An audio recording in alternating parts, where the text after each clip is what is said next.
Hey, it's Mark Goodman. And I'm Alan Light. On today's podcast, Record Store Day founder Carrie Colleton is joining us to discuss the April 20th RSD special releases. Plus, we'll talk live with our audience, the Sound Up Pod Squad, and find out who still listens to vinyl. And some updates from the Beatles universe. Oh, good. Sound Up with Mark Goodman and Alan Light, the only music podcast that matters.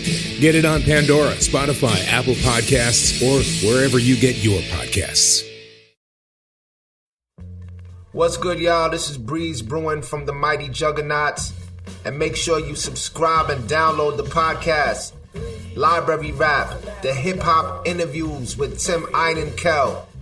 Hip-hop journalism on the highest level. Yeah, what's up? It's your boy Joel Ortiz. And I want everybody to make sure that they subscribe and download the podcast, Library Rap, the hip-hop interviews with Tim Einenkel. Yo, Tim, I hope all is well. You my guy. I know these interviews are not interviews. They're actually conversations, and I appreciate them all. Yawa. Hey, what's up, everybody? This is Ice-T. I want you to do something for me. Make sure you download and subscribe Library Rap, the hip-hop interviews with Tim Einenkel. It is fucking official. All right? Stop playing. Download and subscribe.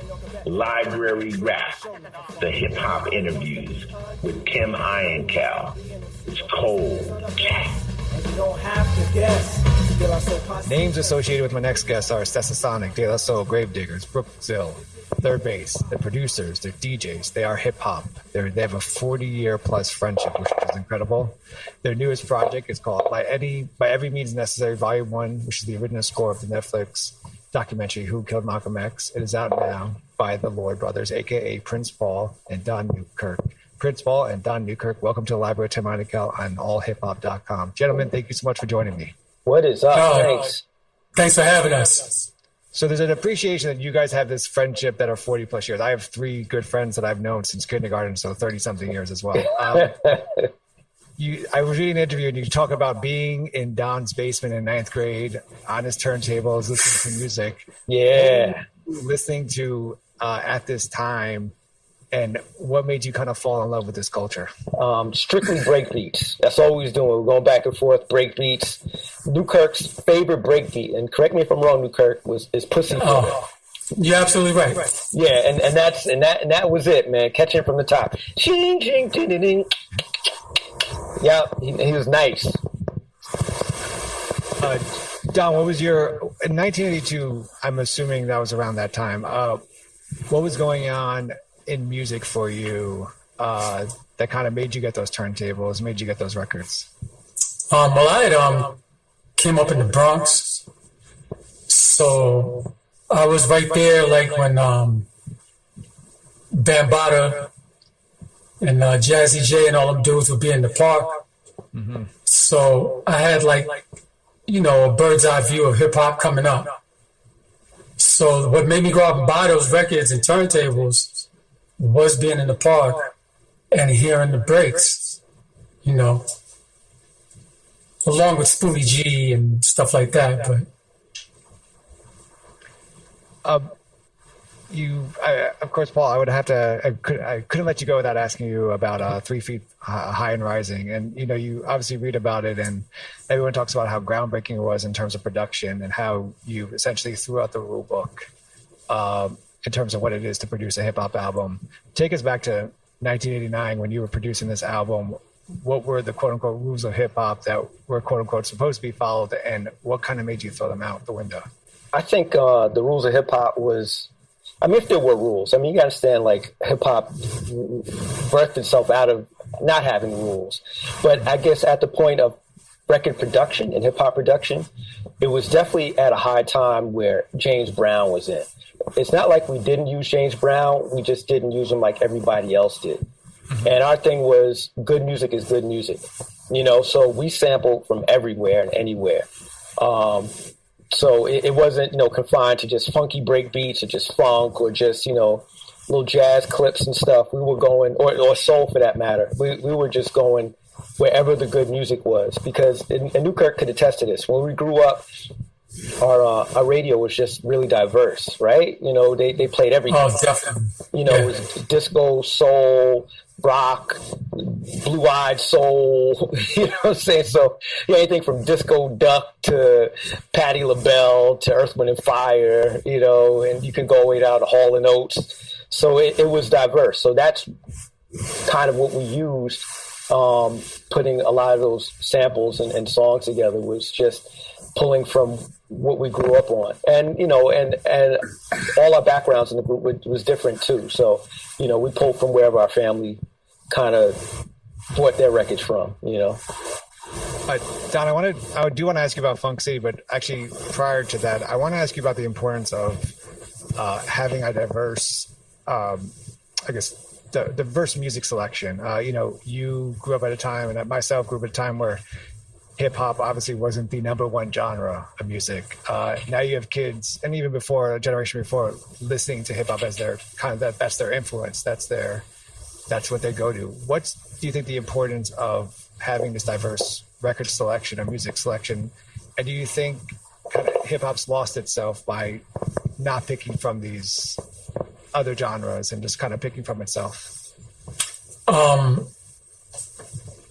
Well, dealing with the diverse selection, we, like Paul was saying, our radio stations, I remember we came up with WKTU, I think it was. Wow, Disco 92. That was the radio station. Yeah. Disco 92. And they played everything, man. I mean, everything from Barry White to the Bee Gees. You know what I mean? So if there was anything that was funky within those records, we were able to grab hold of it all in one place. Also, our homes were like that. Like, I know my home was like that. My mom played, you know, calypso music, and my brother was into Elvis Presley, and I was into the Jacksons. So we had this array of music coming up. So I think that was the template and the palette that the early hip hop dudes, we were all pulling from. You know what I mean? That's what made hip hop hip hop. Nowadays, I think now today in 2020, some of the young kids are going back to that concept. Not so much where they're pulling from very old records like we were, but they are pulling from records from a vast majority of genres now. Like, you'll hear samples coming from pop, and you'll hear samples still coming from rock music. So the essence of it is there. It's just different music that they're pulling from now. Don, your album Funk City was released the same year in 1989 as 3 Feet High and Rising, and we also reintroduced you on the track on some of 3 Feet High and Rising. What were your plans with Funk City? Kind of take us back to your beginnings of your music career. What do you want to do? The plan with Funk City was, I don't know if there was a plan. It was just trying to. I was digging into like a whole new creative space musically. It had all been hip hop up until maybe a year or two before Funk City. And then I got introduced to this little short purple dude named Prince. Oh, that guy. And that like kind of like changed the trajectory of where I was going musically. Not where I was going, it just introduced me to a whole new concept. Because I was already making music. The influence was a little different. It was probably a little bit more Babyface or the System influenced. I actually got some of those demos back that I had from back then that didn't make Funk City. And as hard as it is to even listen to it, I think I'm going to release it. Because I should, because there's a lot of stuff that just, happened before Funk City. But yeah, Funk City was like in a mode of like me experimenting, learning instrumentation and learning how to use my voice in a different way other than just rapping. Because I was never a singer, I was always an MC. But I just felt like I could express what I was trying to say better with melody back then. So it came out more so as Funk City, which I think is dope because, it gave people a whole different element of me and just that whole time of like what was going on in our crew. Maybe I would have had more success if I'd have stuck to MCing, being that 3 Feet High and Rising, it came out, and, Gas Face was about to come out. And then I was in that whole camp, pretty much in a native tongue camp, but not really a native tongue, more so because I was singing and spitting. Right. But I'm glad that it did go down the way it went down, because it created this legacy that I'm only now realizing, has made an effect that I didn't even know from back then, because we didn't have internet. Don, you played keys on Stets, talking about that jazz. You were between High and Rising, Gasface. Obviously, Prince Paul was there as well. For both of you, what was the bigger picture doing all these, quote unquote, little things to make sure that each of you were kind of on a project with each other? What was the bigger picture for you in terms of both your careers? Yeah, you can start, Paul. I know what I'm gonna say, but you can start. I don't even know if it was like a plan. I think for me, it's like, you're my boy, you're talented. If I'm on, you're on. And so wherever I could fit you in any project, I'm going to put you on. Even, to however long we've been making records. If I find something where I can get Newkirk on it, or, if there's a budget, or if there's something I think he might be interested in, I'm going to get him on any way possible. Because that's it's a certain loyalty, to your friends, and it's how you do, to your real good friends. That is, right? Because everybody in the neighborhood will claim they're your friend, and they go, "I heard what you said. You hooked me up." He's in a class of his own, Cool. Don, go ahead. That was definitely what I was going to say. It was, for us, it wasn't so systematically thought out as, oh, I can get on your project and then I'll save a spot. I think people do that more so nowadays, is that, you can, I need you to feature on this thing. But yeah, we just more so, for us, it was just camaraderie of hanging out, being in the studio, being boys. And it wouldn't have made a difference. It never made a difference if it was industry, record company related or not. It was just like, yo, I'm in the studio with so-and-so today. You come by? Yeah, I'll come by. And or we're talking all that jazz. It was like, oh, yo, Delight. I think it was like the sample couldn't be cleared or whatever. And it was like, yo, you want to come in and play some keys on this, play these keys over or whatever. It was never like, a big deal. Like, it was just, yes, honey, I'm over here. My cat just came in and interrupted the whole interview. But yeah, I think I answered the question. It was just us hanging out mainly. Let me put the cat out for a minute. He's cat man. My cats are very vocal. Yeah, I think how we went about music back then was way different. Where I think now people really want, it's like, in order for it to be my record, you got to talk to my people. Let's get the sort out and let's get da-da-da. It was just like, hey, you're in the studio. Hey, why don't you get on the mic? And then we figure out all the particulars later. It's whatever made the song better at the given time, or wherever your creative mind was. I mean, it's even, I'll give you a good example of just how things were haphazardly recorded. The beginning of Buddy, that meanie, meanie, meanie, say what? Meanie, meanie. Yeah. That was Dave and Q-Tip sitting in the control room, and as the beat was playing, they was going back and forth doing. I was like, yo, let's record that. Let's record it. You know what I'm saying? So that's how things were back then. It was never, you get on the track, you get whatever. It's like whatever sounds good at the time, or who's ever there at the time, or whoever contributes at the time. So it was never for like an intentional gain, which I think now you have people going and kind of seeing the landscapes like, yo, how many followers you got? Right. I got X amount of followers.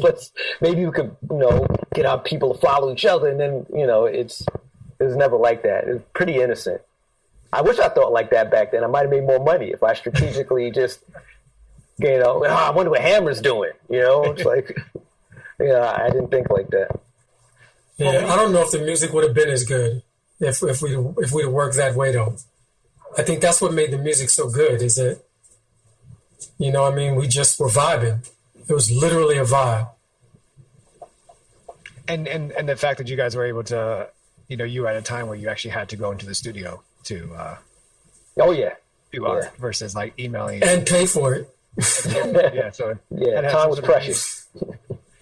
Paul, when you first heard Gravediggaz's demo, what kind of made you interested in collaborating with them? Like, what kind of drew you to producing them? Well, initially I met Maceo, and he was, if you've met him before, he's like a fun-loving, nice guy. not to his foes. He's not a fun-loving, nice guy. But if you meet him in general on good terms, he's a really good guy. And that was the initial, draw.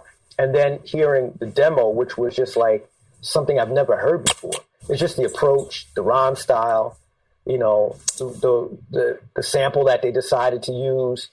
I was like, yo, this is I've never heard this. And this is kind of how I was thinking back then. I was thinking way out the box. So it was more or less, I would say, heaven sent. We worked well with each other from the gate, because the things that I brought to the group and what they had already, it couldn't be a perfect match. I don't think there's any other producer or there's any other group at the time that we could have worked with that would have had the same amount of success. We fed off each other a lot. So it was amazing. If you would have heard it in 1986 or 87, whenever they played me the demo, you would have freaked out too. You know what I'm saying? It was pretty amazing. I actually want to ask you about you obviously you read up on 3 Feet High and Rising, you read up on all your work, and the most common, sentence is it's ahead of its time, right? And then you kind of read up of how you dealt with things in studio, like embracing mistakes and stuff like that. But then you also read about you trying to work with or produce more with Stetsasonic, and I think the quote was that they saw it as quote unquote juvenile. What was juvenile about your approach to producing, or even the sound that today we're like, holy shit, that was ahead of its time? Because the things I drew from, I was, Newkirk will attest to this, because we're both the same way. We're still this way. We're just silly. I'm a kid. You have to keep in mind, when I joined Stetsasonic, I was going from 10th grade to 11th grade. These men were married with kids. You know what I'm saying? They were grown men. I was a child. So, the things I drew from were just yo, man, Saturday morning cartoons and that's crazy. And I mean, in addition to having the radio stuff that me and Newkirk talked about and what our family listened to, and obviously DJing and the break beats, we were well versed in that.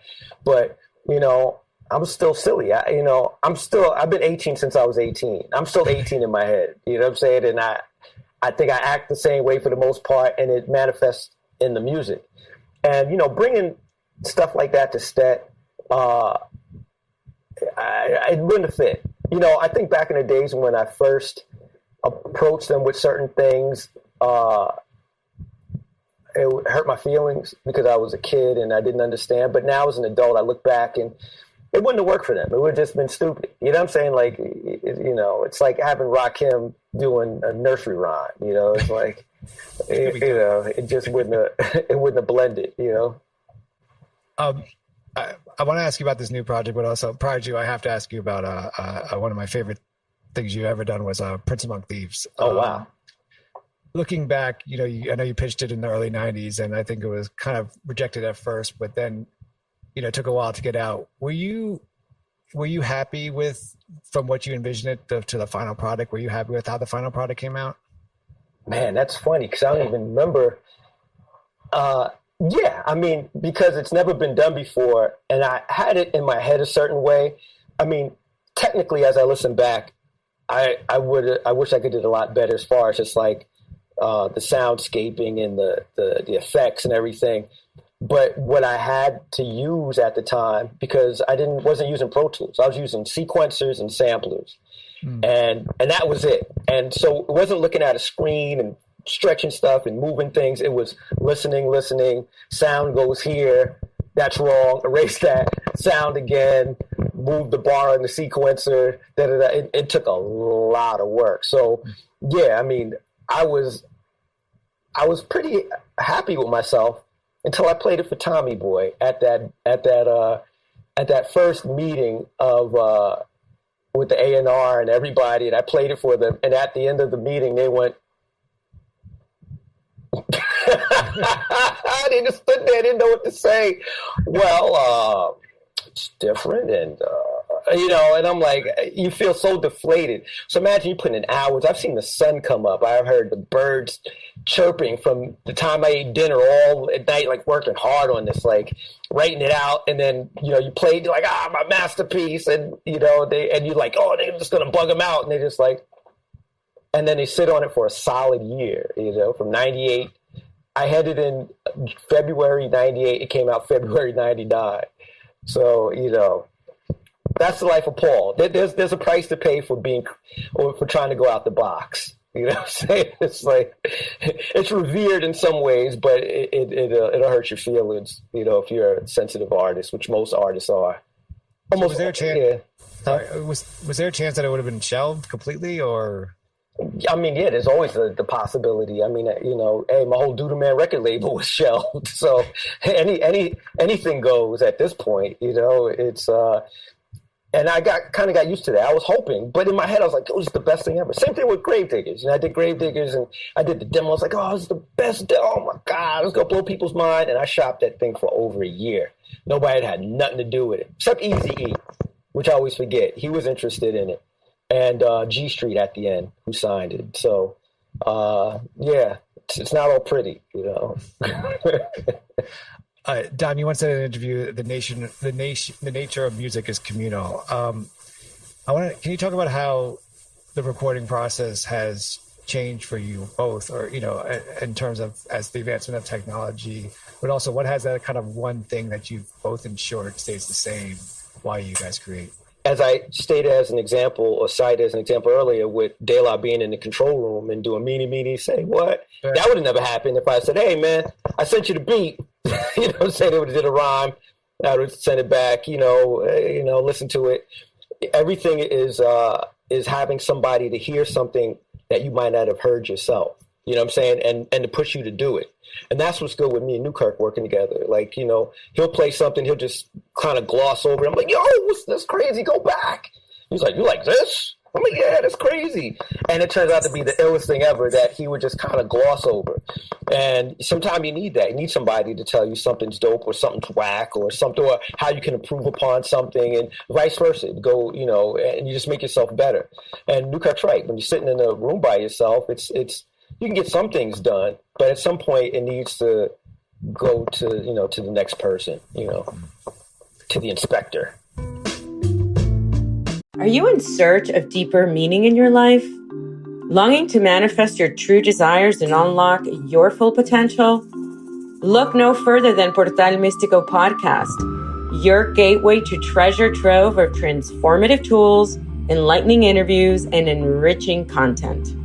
I'm your host, Elena Maggio, and it's my heartfelt desire to guide you on this extraordinary journey of self-discovery. And with every episode, I'm passionate about sharing and introducing you to new topics in self-development, metaphysics, astrology, the law of attraction, numerology, interviews that will eliminate your path and fuel your own personal growth. This podcast is your wellspring of inspiration, dedicated to help you uncover your purpose with unwavering passion. Together, we'll dive deep into the fascinating topics and explore endless possibilities. Listen to Portal Místico on Pandora, Apple Podcast, or your favorite platform. Turning to your latest project, it's Needle to the Groove Presents by Every Means Necessary, Volume 1. Can you just talk about the creation process here? I mean, how much of you guys were in studio together, as you could be, and what kind of prompted this project? You want me to answer that, Newkirk, or you want to answer? Oh, you want me? You go ahead. Well, initially we got asked to score the documentary, and that's what really prompted it, and then to have to be in a competition with other composers to see if you're going to get the project. You know what I'm saying? And Newkirk could tell you, man, like, I'm not one to go out and be cocky in public and like, yo, I'm the best, and channel my inner Kanye and, tell everybody how dope I am. But, putting in a competition, I was like, yo, Newkirk, we're going to have to wax these people and show them how nice we are. You know what I'm saying? Because, like, this is dope for us. I mean, as I've stated before, like, we're born right off of the civil rights movement. So we know the vibe, we know the feeling, we know the music, we know the sound of the era. We're a product of Malcolm X's, work and his struggle. So who's better to do it than us? So I think that really worked in for the sound of it. And then for us to actually get together, and I think your question was, how often is, as Newkirk said, or as he showed you, he's in the studio, I'm in my studio, we swap things, and then next thing you know, I'm at his spot for like a week. And we're just sitting in there just going over music. I go back home, I'm back at his spot for a week, going over music, getting things together. So yeah, it was back and forth. Technology gives us the ability to work on our own and to exchange stuff in the privacy of our homes. But there's nothing like getting together and really getting things done and vibing out. That's when the best music came out, I think, during the score, the initial score, and then eventually putting the music together for the LP. When you talk to producers or DJs and you talk about scoring a piece or producing a piece, they always kind of talk about the voice of the artist, and obviously really great producers use the voice of the artist as that extra instrument. When you guys were scoring this, how much of this did you re-listen to Malcolm X, to listen to him talk, and how much of his voice was considered when putting certain sounds together or putting instruments together? All of it. Yeah. That was a big deal for us, was like making sure we captured Malcolm's essence, like the essence of what he was trying to get across at that time, and to try to get the essence of what he was feeling also across, because that was a big deal, because it covered that last few, weeks of his life when things got really super hectic, when he was getting all these death threats, worried about, the future of his family and how they would be taken care of. And because, he, for the most part, you can see that he pretty much knew that he wouldn't be here much longer. So it was really trying to step inside of what does a young man at that, feel like, knowing that your time is not only limited, but you have a family that's going to go on, that has to go on without you. You have children. So that was the main thing for us, is when we were trying to create his musical voice, the emotional musical voice, the internal musical voice that he might have had, and capture it in the essence of the time period that he was in, is what we were trying to do as well, and make all of it thematic. So there was a theme that weaved all the way through the project, if all of that makes sense. Yes, yeah, perfect. Gwen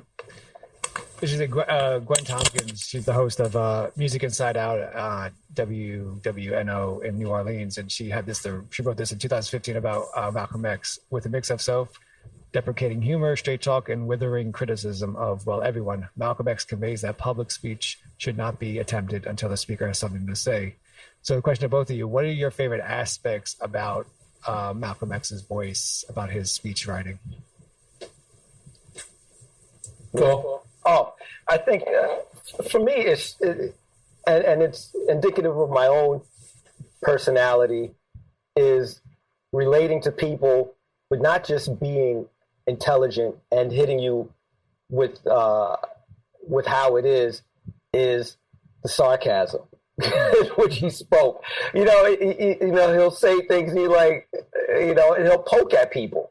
And I thought that was really, really smart without actually revealing them. So you had to see both sides of the coin or understand the issues when listening to him, to go, okay, he's talking about the police. Okay, he's talking about the president. Okay, he's talking about, and times when he did that, and times when he was pretty blunt too, I can appreciate that. I can appreciate straight no chaser. And, whether it be within the sarcasm, whether it be straight up in day-to-day conversation, I wish people would be more like him, in the sense of, just don't tell me what you want me to hear. Tell me like it is. And give me the facts to back it up, and the intelligence. And maybe, I could see eye to eye. I could, hear what you're saying, or I could understand, or maybe, I could feel what you're feeling. As opposed to, I'm saying this and just listen to me regardless, because that's the way it is. I like the fact that he can just go and back up the thoughts. And it's not just, it's because of this, it's because of that. It's like, let me cite by example. Then let me throw a little bit of humor and sarcasm in it too. And I'm like, wow, okay, he's got me. Don, or? Yeah, I mean, that's what made Malcolm so charismatic, right? It was like, you know, he was the great orator. Like, I think another thing for me that always caught and captured me was his mastery over vocabulary. Like, you know, he might throw a word out and I'm running to the dictionary like, what is that? Oh, that's what that word means. So his mastery over the English language also is what I think allowed him to be so, when he was being direct, he was able to use words in a way to cut really deep, you know what I mean? Or to get his point across in a very distinct way because he had the mastery that he had over vocabulary. So, you know, as Malcolm would have been the illest MC hip hop would have ever known if he came at that time. You know what I mean? Because Malcolm is just his mastery of words and the way he put words together. I don't think there would be too many others like him if he was an MC. Definitely. I was listening to the track Mother's Fruit, and a quote that stood out was, if we can all get together as one and move as a unit as opposed to independently, we can do what needs to be done. So the question for you is, how much of this album for you is a call to action, or what should we actually want to take away from this, independent from the movie or from the Netflix special? How much of this, what do you want us to take away from this album?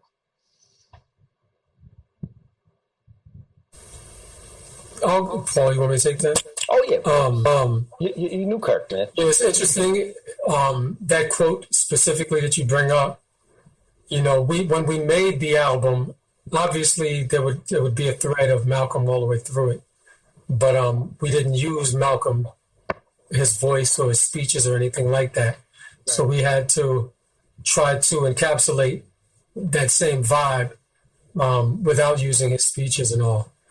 And what we found interesting is that, I know I did at least, is that everything, all of the speeches that are on the album and all of the sentiment that's on the album is just as relevant today as it would have been, you know, when Malcolm was here, which is pretty sad to a degree, that we're in somewhat in the same, we've come so far, but we're somewhat in the same predicament.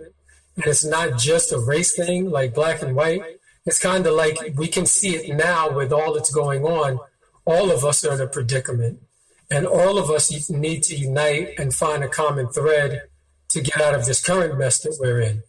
And although we made the album before this current situation, this quarantine or whatever you want to call it, pandemic situation is going on, you know, I just think that the sentiment of what Malcolm, what his message was, still rings true, obviously, all the way through to today, especially now that in the time that we're in. And we had no idea that this was coming. So, you know, I don't want anybody to say, you know, oh, they're down the Illuminati. They must have known there was going to be a pandemic. Listen to the lyrics of the album.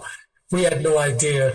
It just happened to work out that way because, you know, unfortunately, there's a common thread that still exists, that we do all need to come together. We do all need to find our common purpose and rid ourselves of the ties, the unfit ties that bind us, like the garbage ties, and find the worthy ties that bind us so we can get through any situation that may be laid out. Amen. I was reading. I was reading an interview you guys did about the Brooksdale's Throwback to the Future album, and you both talked about kind of stripping back the record to the essence of drum and the beat, and then Don, you also talked about the importance of P-Funk being a kind of early influence. So on this album, if you were just to take it just from a musical standpoint, what would you say is the ode? Like, what is this? What musical or music genre or genres would you say this would be the ode to? I think for me, melodic 70s soul. You know, just and on the onset of this, I remember talking to Newkirk. I was like, "Yo, when we're going to score this, it's not just going to be score like everybody else does. We're gonna move these scenes with melody." And I think that's what separates this from any documentary I've ever seen is we made this obviously indicative of the time. We made it funky, but it was heavy on melody.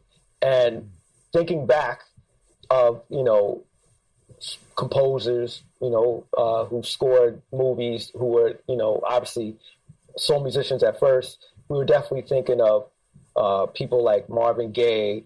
We were thinking of Curtis Mayfield, because come on, you can't get more melodic and funky than that, and it makes the scene and it makes everything memorable as well as impactful. And so I was trying to find and tie the two together. So that's for me where we were trying to go to, or wanting to go to. And I think we did it. We were pretty successful at it. Ditto.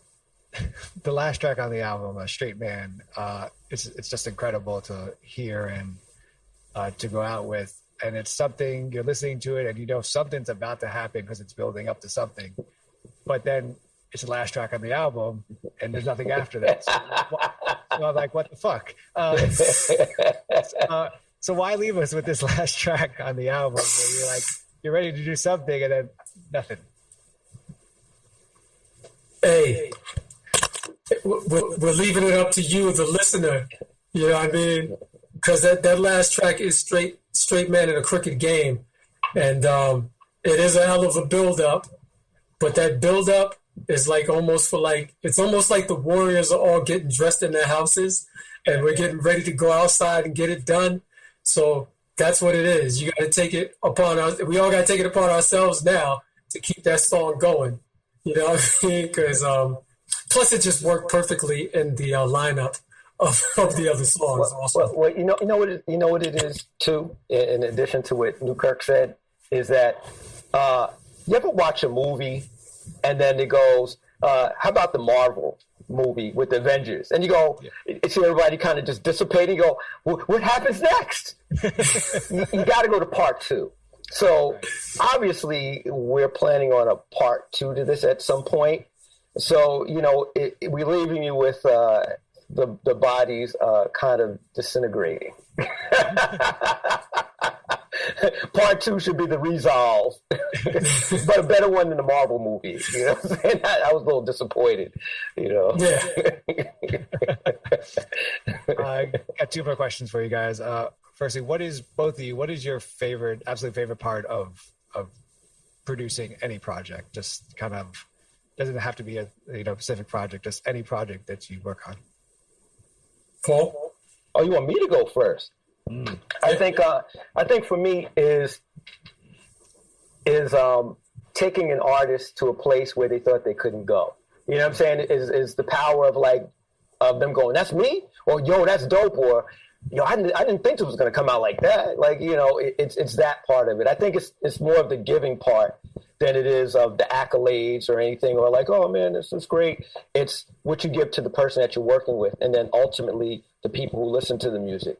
I know it sounds cheesy, it sounds whatever, but that's what's always been the drive for me. If the money always came later, but the initial part has always been like, is the people, what I'm saying? It's like, what are you going to give back? You know what I'm saying? Like the immediate of who you're working with. And that's part of being a DJ too, right? When you DJ, boom, kill a DJ. You know if you're doing good or bad right then and there. So the first person that you deal with is the artist, and then the public at large, and getting that feedback. To me, that's always been the beauty of it. Like I said, maybe if I would have hired Hammer and did all stuff in the early days and thought out, I would have made more money, and I would have problems with my computer. You know what I'm saying? Yeah, but then again, Teddy Riley did too. You know what I'm saying? So he has way more money than me. All right, Don, go ahead. Paul said definitely that, and I would say overall, just the magic moments. There are moments in producing music, whether you're alone, but especially when you're with other people, that there are magic moments. And I mean, like, I had a band named Blackout, and and it was a jam band, and we used to just get together and just jam. And we have these recordings that, with talking, and the talks are maybe releasing, but whatever. But the magic moment is like when you're in the midst of this jam session and nobody knows where they're going. We're all in the same key. And it's almost like there's a little angel bird that just flies through the room, and it permeates every musician in the room or every artist in the room. And something happens, and at that moment, magic happens, and it's caught on tape. And you go, whoa, what was that? You know what I mean? It's kind of like what Paul was talking about with Meanie, Meanie, Meanie, Meanie. That's a magic moment. You know what I mean? That's something that just happens when the essence of people are in unison together. And the producer's part of it is to be able to hear that, capture that. You'll hear it with all types of producers. Scott Storch said he was just messing around on the keys going blum, blum, blum, blum, blum, blum, blum, blum, blum. And Dre looked into the room and said, that right there. That right there. So, you know what I mean? So those magic moments, a producer is like the person, who's there to almost, kind of like with his little magic wand, he just wields all the energy together and puts it all together in one like little pot, stirs it up, and then boom, out of the cauldron, you got this amazing piece of work, and it's beautiful. So yeah, I think that's the main thing for me. Paul, you once said, and this is my last question for both of you, but you once said about 3 Feet High and Rising that it was, quote, just an album of total sincerity. We went in there to have fun and experiment. Don and Paul, looking back at your careers, how have you been able to create albums or music just based on total sincerity? And has there ever been moments, maybe because of the business of the industry, that you kind of couldn't do that album all at total sincerity and had to, like, quote unquote, do like a SWV moment where you had to make a bunch of crappy albums? Well, I know for me, I've always stuck by that for the most part. I mean, there's times you're always going to get influenced by stuff, right? You're going to hear something like, oh, man, everybody's using 808s.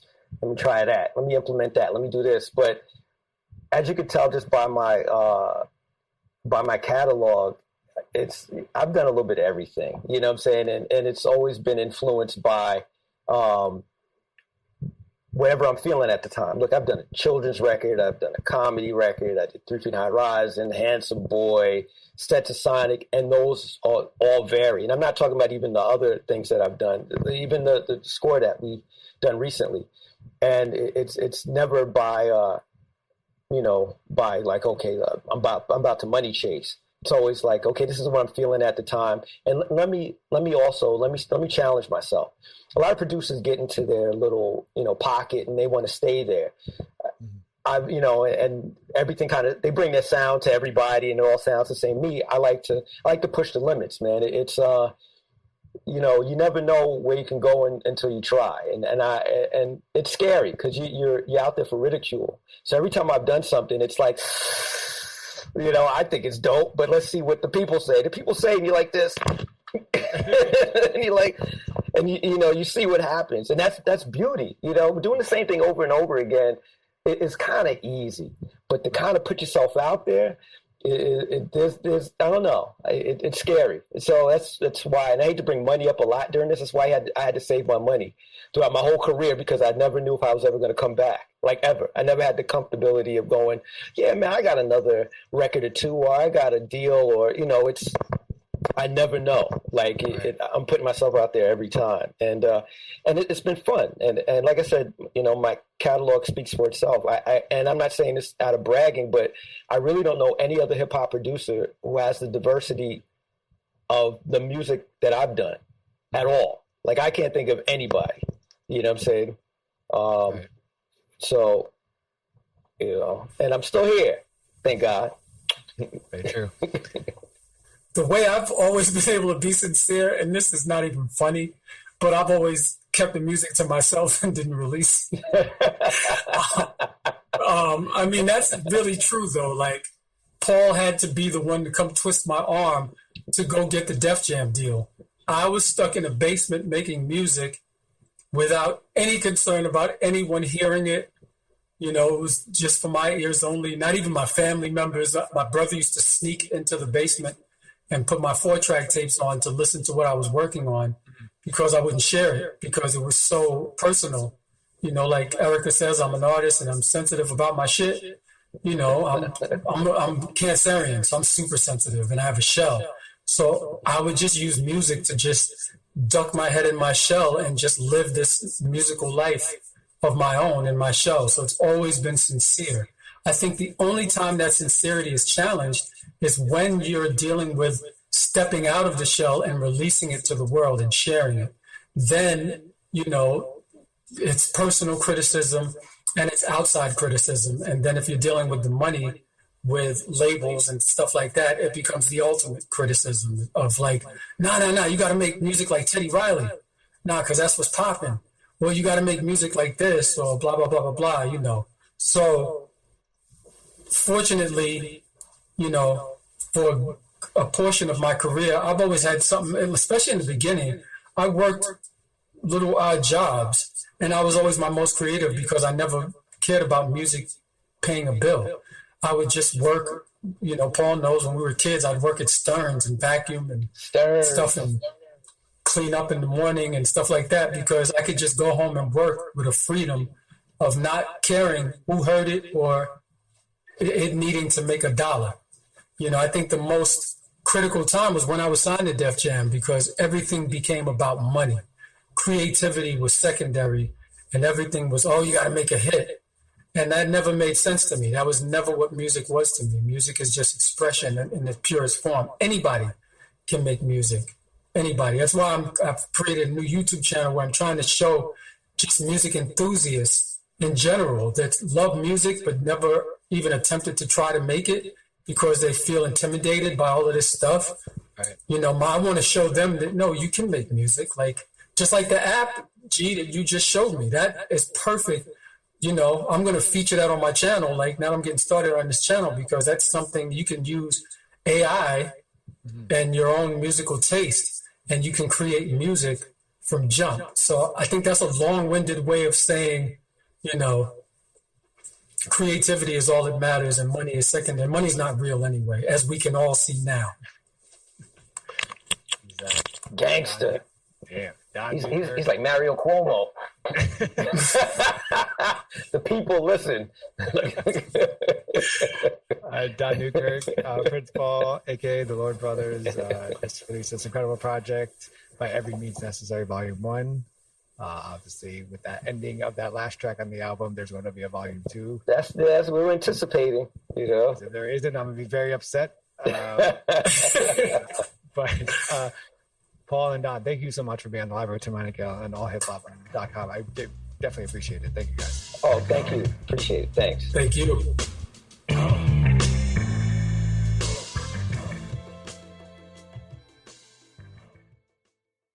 Hey, it's Mark Goodman. And I'm Alan Light. On today's podcast, Record Store Day founder Carrie Colleton is joining us to discuss the April 20th RSD special releases. Plus, we'll talk live with our audience, the Sound Up Pod Squad, and find out who still listens to vinyl, and some updates from the Beatles universe. Oh, good. Sound Up with Mark Goodman and Alan Light, the only music podcast that matters. Get it on Pandora, Spotify, Apple Podcasts, or wherever you get your podcasts.